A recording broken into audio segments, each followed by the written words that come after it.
បងរៀនណាយ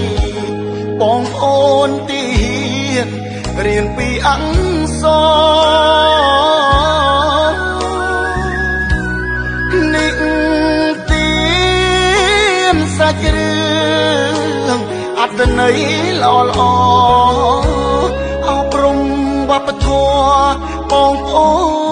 នយុទ្ធមិត្តចេញធ្វើ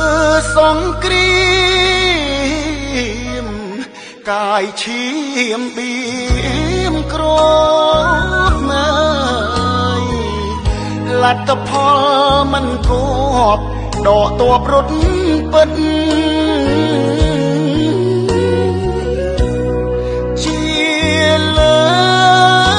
កដំបូងក្នុងឆាជីវិត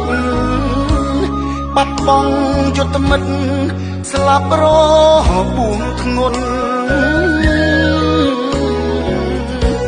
ដំណើរឆ្ពោះទៅតាមផ្លូវភូមិច័ន្ទណាយឈឺផ្សា